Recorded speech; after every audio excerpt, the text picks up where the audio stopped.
Tori Stewart, and I'm going to inform you about vaping and cigarettes.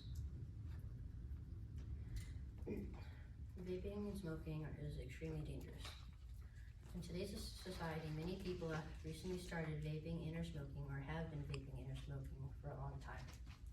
People of all ages are getting roped into it for many different reasons, like having a bad day, other people are doing it so you should do it, etc.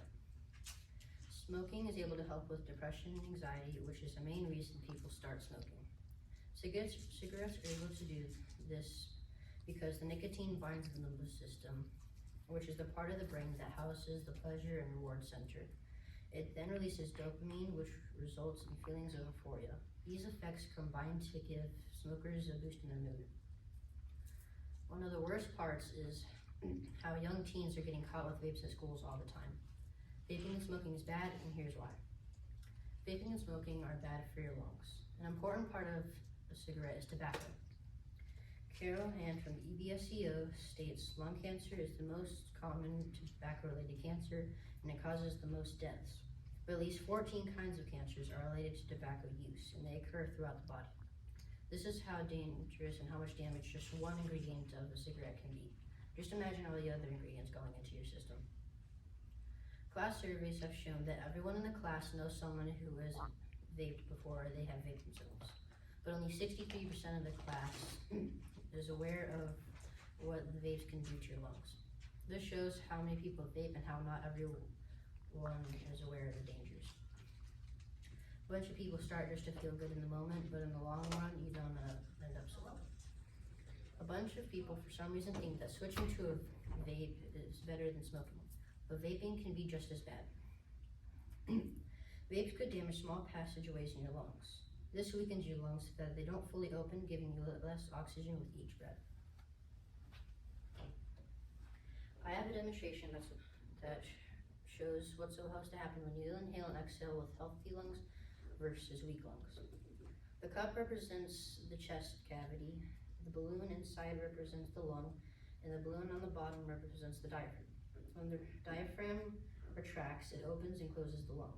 This is what happens when your lung is strong and healthy. But whenever it's weak, this is what happens.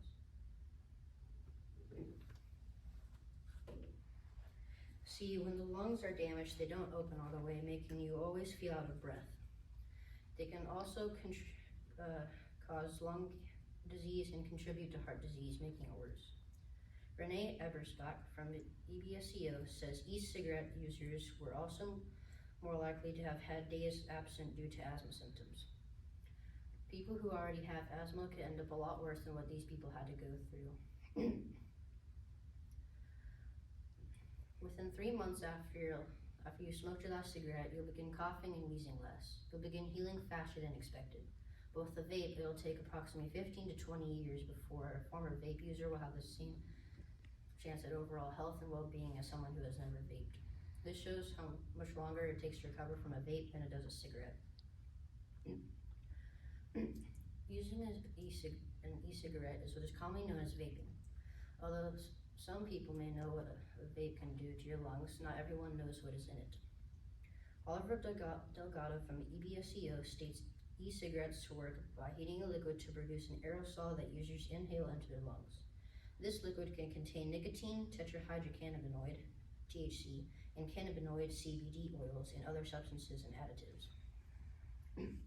Now I'm giving you all this information on why you should stop smoking and or vaping, but I haven't told you how. One of the best ways to stop vaping and or smoking is to reduce the amount you intake. For example, say you use around 20 cigarettes a day. Narrow it down for the next week to 15 or 10, and if you're feeling up for it for the next 3 days, do it 5 and then all the way down until you can stop. Same thing with a vape or e-cigarette. If say you puff around 50 times a day with your vape, narrow it down to 35, then 25, then down all the way until you can stop. It might be hard, but if you find someone else who vapes or smokes, convince them to stop with you so you're doing it together. Hopefully you'll both have the strength to stop if you know you're not doing it alone. All in all, vaping and smoking are terrible habits that shouldn't be started or encouraged by anyone, except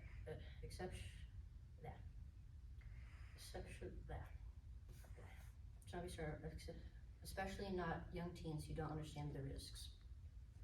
You'll have numerous regrets for years after you have already stopped. So if you see someone you know who uses a vape, cigarette, or even a cigar, encourage them to stop so they don't have to deal with the consequences that go along with it. Thank you.